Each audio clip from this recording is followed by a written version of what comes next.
तो हेलो बच्चों, तो आज हम लोग जो पढ़ने वाले हैं वो नर्सिंग प्रोसेस का पार्ट 3 है। क्या बच्चों? नर्सिंग प्रोसेस का पार्ट 3। और आप इससे पहले पार्ट 1 और पार्ट 2 अगर नहीं देखे हैं तो वो देख लीजिए, क्योंकि वो बहुत मोस्ट इंपॉर्टेंट है। अगर पार्ट 1 और पार्ट 2 अगर आप लोग नहीं देखे हैं अभी तक, तो वो पार्ट 3 आपको कुछ समझ में आने वाला नहीं है, क्योंकि वो बहुत इंपॉर्टेंट है। और अभी तक आप लोग पार्ट 1 पार्ट 2 नहीं देखे हैं तो ऑलरेडी चैनल पे जा चुका है NT के, आप लोग देख लीजिए।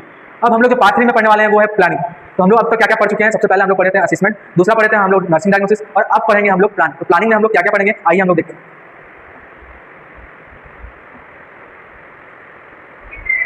सबसे पहले हम लोग प्लानिंग में पढ़ेंगे प्रायोरिटीज प्रॉब्लम डायग्नोसिस, दूसरा पढ़ेंगे फॉर्मुलेटिंग गोल, तीसरा पढ़ेंगे नर्सिंग इंटरवेंशन, और चौथा पढ़ेंगे राइट नर्सिंग इंटरवेंशन, मतलब उसको राइट कैसे करते हैं। अब देखते हैं प्लानिंग होता क्या है। प्लानिंग मतलब ये होता है कि सबसे पहले एग्जांपल देखिए कि हम लोग कहीं घूमने जा रहे हैं, तो घूमने जा रहे हैं तो सबसे पहले हम लोग क्या करेंगे। फिर मान लीजिए हम लोग बनारस जा रहे हैं, तो सबसे पहले हम लोग क्या करेंगे, एक प्लान बनाएंगे, कौन से डेट को जा रहे हैं, कौन से डेट को आना है, कब जा रहे हैं, कैसे जा रहे हैं, किसके किसके साथ जा रहे हैं। ये डिसीजन मेकिंग कौन लेगा? जो प्लान कर रहा है। मतलब अगर हमको जाना है तो हम डिसाइड करेंगे कि हमको किसको किसको लेके जाना है। ये एक चीज क्या हुआ, एक डिसीजन मेकिंग हुआ, ये एक प्लानिंग हुआ। इसी चीज को हम लोग क्या बोल रहे हैं बच्चों, प्लानिंग बोल रहे हैं। अब प्लानिंग में भी 3 टाइप के प्लानिंग आते हैं। पहला आता है इनिशियल प्लानिंग, दूसरा आता है ऑनगोइंग प्लानिंग, और तीसरा आता है डिस्चार्ज प्लानिंग। तो सबसे पहले हम लोग पढ़ते हैं इनिशियल प्लानिंग क्या होता है।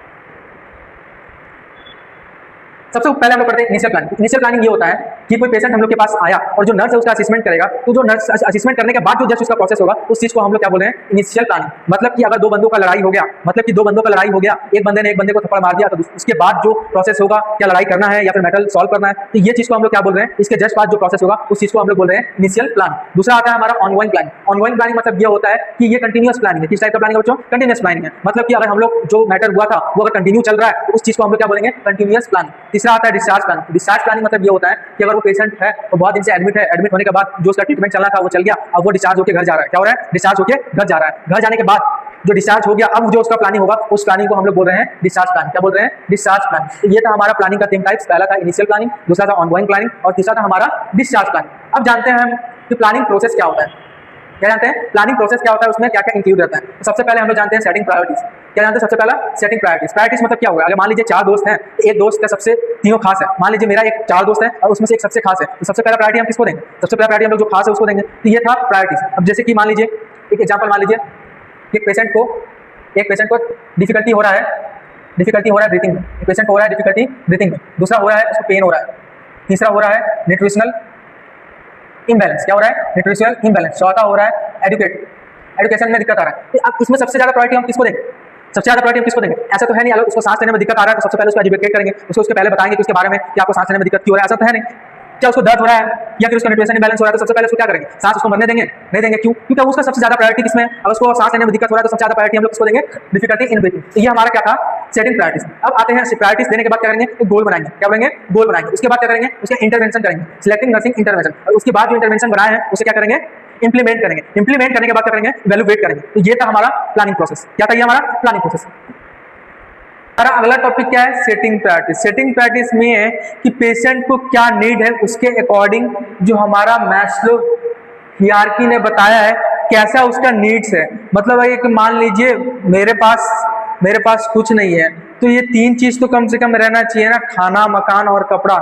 इसके बिना क्या मेरी लाइफ चलेगी? नहीं चलेगी। तो सबसे पहले देखते हैं कि ये जो मास्लो हियरार्की ने क्या क्या नीड बताया है ह्यूमन के लिए जीने के लिए। तो देखते हैं सबसे पहले क्या है। सबसे पहला इसमें आता है फिजियोलॉजिक्स का। तो फिजियोलॉजिकल नीड्स मतलब क्या था, जैसे कि कोई एक आदमी को जीने के लिए सबसे पहले क्या चाहिए? खाना चाहिए, कपड़ा चाहिए, मकान चाहिए। तो ये क्या है? ये एक नीड है आदमी का। अगर हम 4 दिन खाना नहीं खाएंगे तो क्या जी पाएंगे? नहीं जी पाएंगे। हम लोग को कपड़ा नहीं रहेगा तो क्या हम लोग सही से रह पाएंगे? नहीं रह पाएंगे। घर से रहने के लिए छत ही नहीं रहेगा हम लोग को, अगर हम लोग के ऊपर छत ही नहीं रहेगा तो क्या हम लोग कहीं रह पाएंगे?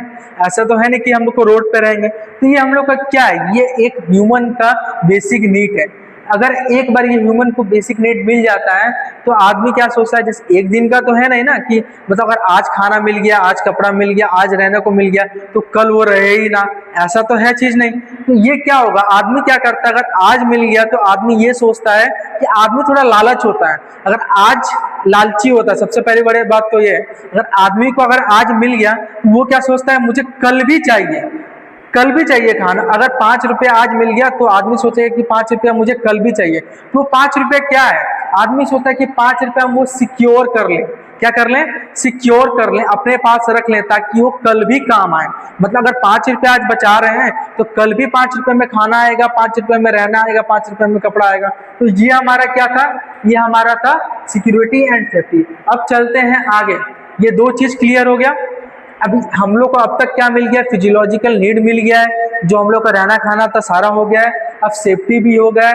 अब एक टाइम के बाद ऐसा आता है कि कोई आदमी को सुनने के लिए, मतलब अगर मेरे पास सब कुछ है तो मेरा जो दुख सुख है वो सुनने के लिए कोई रहना चाहिए, वो सुनने के लिए कोई रहना चाहिए। वो उसमें क्या होता है, ऐसा वो दोस्त खोजता है या फिर वैसा कोई रिलेशन खोजता है, ताकि उसके पास उसका बात, हर कोई दुख या फिर सुख में रहने के लिए कोई चाहिए, या उसका कोई बात सुनने के लिए रहना चाहिए। तो उसमें उसको क्या बोलते हैं हम लोग, belongingness and love needs.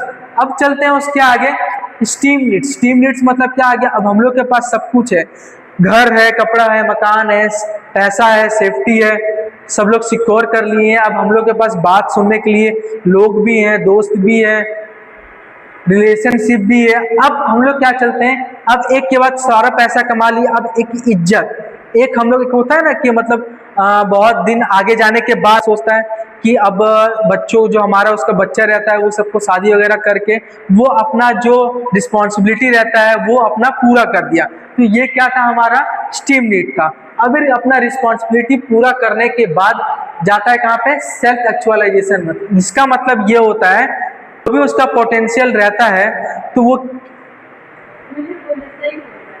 Self actualisation का मतलब क्या होता है, जो भी उसका पोटेंशियल रहता है, मतलब जो भी बच्चों लोग का शादी वगैरह कर दिया था, अब ये क्या रहता है, वो अपने रिस्पॉन्सिबिलिटी से, उसका रिस्पॉन्सिबिलिटी वो समझता है कि मेरा रिस्पॉन्सिबिलिटी खत्म हो गया, अब जो भी उसका जीवन जीना है आगे वो देखेगा, जो भी मेरा रिस्पॉन्सिबिलिटी था वो हम कर चुके हैं, अब वो आगे बढ़ेगा अपने लाइफ में, जो अपना दुख है, जो अपना सुख है, वो अब उसका रिस्पॉन्सिबिलिटी, मेरा रिस्पॉन्सिबिलिटी यहाँ पे खत्म हो गया। तो ये था हमारा सेल्फ एक्चुअलाइजेशन। चलते हैं नेक्स्ट पॉइंट पे।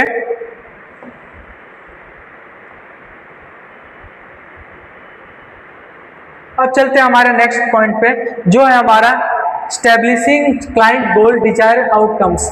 मतलब गोल्स मतलब क्या होता है, अब जैसे कि हम बताए थे, सबसे पहला क्या था हमारा, सबसे पहला था हमारा डिफिकल्टी इन ब्रीथिंग। क्या था डिफिकल्टी, सबसे पहले हमारा था difficulty in breathing, difficulty in breathing. दूसरा हमारा क्या था, दूसरा हमारा था पेन। तीसरा हमारा क्या था, न्यूट्रिशनल इम्बैलेंस।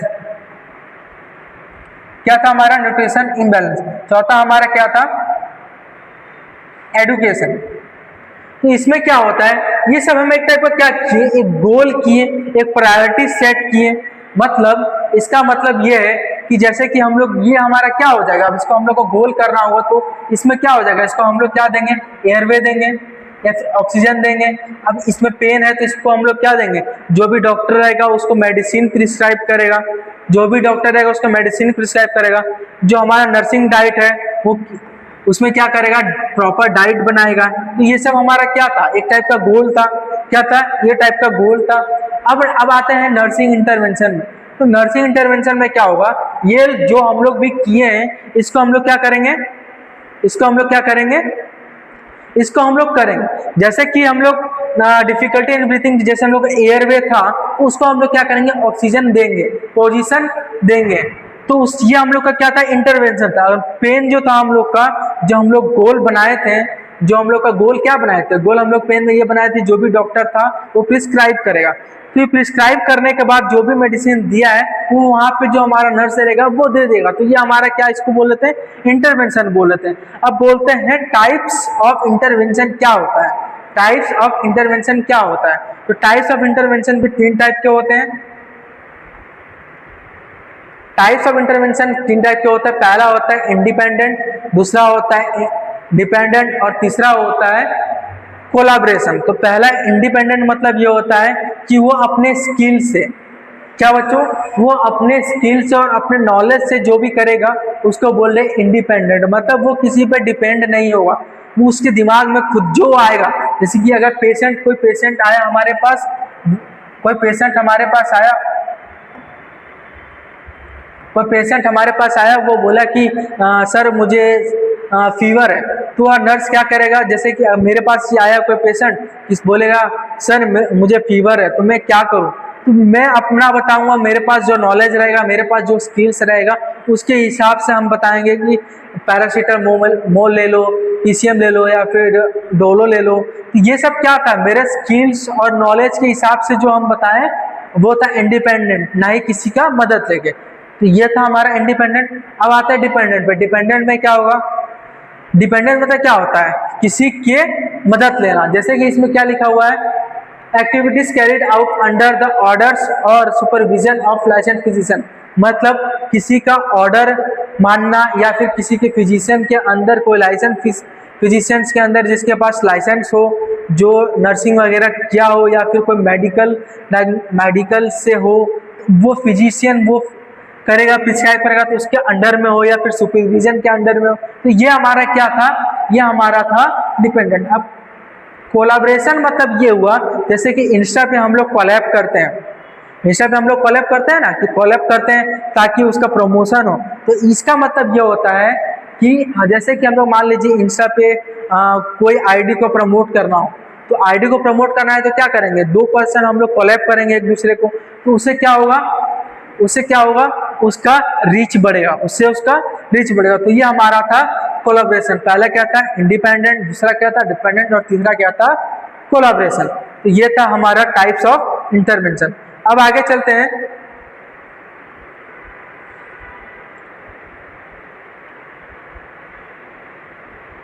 अब आगे चलते हैं इम्प्लीमेंटेशन पे। इम्प्लीमेंटेशन क्या होता है, इम्प्लीमेंटेशन ये होता है जो भी हम लोग प्लान किए थे, जो भी हम लोग गोल किए थे, उसको हम लोग अप्लाई करेंगे। उसको क्या करेंगे बच्चों, अप्लाई करेंगे। जैसे कि हम लोग सांस लेने में दिक्कत हो रहा था, उसका गोल हम लोग क्या बनाए थे, उसका गोल हम लोग बनाए थे, क्या बनाए थे, उसका गोल बनाए थे हम लोग पोजीशन देना। तो पोजीशन सिर्फ देना एक गोल बनाए थे, एक प्लान किए थे, लेकिन उसको हम लोग अप्लाई करेंगे, उसको हम लोग बोल रहे हैं इम्प्लीमेंटेशन। क्या बोला बच्चों, इम्प्लीमेंटेशन। ये था हमारा इम्प्लीमेंटेशन। अब हम लोग चलते हैं, एक आता है इसमें इवैल्यूएशन। इवैल्यूएशन का मतलब क्या होता है, इवैल्यूएशन का क्या मतलब क्या होता है, इवैल्यूएशन का मतलब क्या होता है, जो भी हम लोग गोल किए, इंटरवेंशन किए, जो भी इसको हम लोग अप्लाई किए, इम्प्लीमेंट किए हैं, उसका कुछ तो रिजल्ट आएगा, उसका कुछ तो रिजल्ट आएगा, उसको हम लोग क्या बोल रहे हैं, इम्प्लीमेंट कर रहे हैं उसको, सॉरी हम लोग उसको क्या बोल रहे हैं, इवैल्यूएट कर रहे हैं। ये हमारा था, इसको क्या बोलते हैं, इवैल्यूएशन। अब चलते हैं आगे, एनसीपी बनाना। क्या बोलते हैं, एनसीपी बनाते हैं, जिसको हम लोग बोलते हैं नर्सिंग केयर प्लान। इसको क्या बोलते हैं हम लोग, nursing care plan. Nursing care plan, सबसे पहले हम लोग जानते हैं असेसमेंट। तो असेसमेंट 2 टाइप के होता है, पहला होता है सब्जेक्टिव डाटा और दूसरा होता है ऑब्जेक्टिव डाटा। सब्जेक्टिव डाटा में क्या होता है कि पेशेंट हमको खुद से बताएगा, पेशेंट हमको खुद से बताएगा। और ऑब्जेक्टिव डाटा में क्या होता है कि हम पेशेंट को क्या ऑब्जर्व करेंगे, हम पेशेंट में क्या ऑब्जर्व करेंगे। तो सब्जेक्टिव डाटा में मान लीजिए पेशेंट ने बोला I am having pain on abdomen, क्या बोला, पेन एब्डोमेन में हो रहा है, ये हमें कौन बताया, ये हमें बताया पेशेंट ने। तो ये हमारा क्या हो गया, सब्जेक्टिव डाटा। ऑब्जेक्टिव डाटा में क्या हुआ, हम लोग क्या ऑब्जर्व करेंगे, मतलब an absorb by patient having discomfort and using pain scale, मतलब पेशेंट डिस्कम्फर्ट है और हम लोग पेन स्केल से हम लोग देखे, तो इसको हम लोग ऑब्जर्व किए, तो हम लोग इसको क्या बोले हैं, ऑब्जेक्टिव डाटा। अब आते हैं नर्सिंग डायग्नोसिस में। अब क्या आते हैं, नर्सिंग डायग्नोसिस में। तो उसका नर्सिंग डायग्नोसिस मतलब उसको क्या प्रॉब्लम है, उसको क्या है बच्चों, उसको क्या दिक्कत हो रहा है, उसको क्या प्रॉब्लम है। तो acute pain related surgery of abdomen as evidence by patient discomfort and pain scale. क्या था, जो हमारा एक्यूट पेन हो रहा है सर्जरी के वजह से पेशेंट को, वो क्या हुआ, डिस्कम्फर्ट और पेन स्केल, मतलब acute pain related to surgery of abdomen as evidence by patient discomfort and pain scale. तो ये हमारा क्या था, एक टाइप का नर्सिंग डायग्नोसिस था। अब हम लोग क्या करेंगे, प्लानिंग करेंगे। सबसे पहले हम लोग क्या किया, असेसमेंट किए, उसके बाद उसका डायग्नोसिस किए, क्या था, उसको पेन था, किस टाइप का पेन था, उस टाइप से हम लोग नर्सिंग डायग्नोसिस बनाए। अब हम लोग क्या करेंगे, प्लानिंग करेंगे। तो प्लानिंग में सबसे हम लोग क्या देंगे, कंफर्टेबल पोजीशन देंगे। क्या करेंगे, प्लान क्या बनाए हम लोग, सबसे पहले पहला प्लान हम लोग का क्या था कि प्रोवाइड कंफर्टेबल पोजीशन। तो सबसे पहले हम लोग क्या दिए, इसको कंफर्टेबल पोजीशन दिए। अब हम ये क्या हमारा था, प्लानिंग और गोल। अब हम लोग उसको क्या करेंगे, इम्प्लीमेंट करेंगे। जो हम लोग प्लान बनाए हैं उसको हम लोग क्या करेंगे, इम्प्लीमेंट करेंगे। मतलब जो भी हम लोग पोजीशन दे रहे थे उसको प्रोवाइडेड करवाएंगे। तो ये हमारा क्या था, ये हमारा था इवैल्यूएशन। अब ये हमारा था सॉरी इम्प्लीमेंटेशन। अब आते हैं हम लोग इवैल्यूएशन। इवैल्यूएशन मतलब क्या था, जो भी हम लोग असेसमेंट किए, जो भी हम लोग नर्सिंग डायग्नोसिस बनाए, जो भी हम लोग प्लान किए, जो भी हम लोग इम्प्लीमेंट किए, उसका क्या रिजल्ट आया, क्या पेशेंट पहले से बेटर है या फिर पहले से बेटर नहीं है, तो उसको हम लोग क्या बोले थे, इवैल्यूएशन बोले थे। तो ये हम लोग का था एनसीपी। होप सो आप लोग को समझ में आ गया हो। अगर समझ में ना आया हो तो दिए गए नंबर पे संपर्क करें। बाकी जो हम लोग का नर्सिंग प्रोसेस था आज हम लोग का यहाँ पे कंप्लीट हो गया है। बाकी नेक्स्ट वीडियो में मिलते हैं नए टॉपिक के साथ। तब तक के लिए बने रहे हमारे NTNL चैनल पे। Thank you.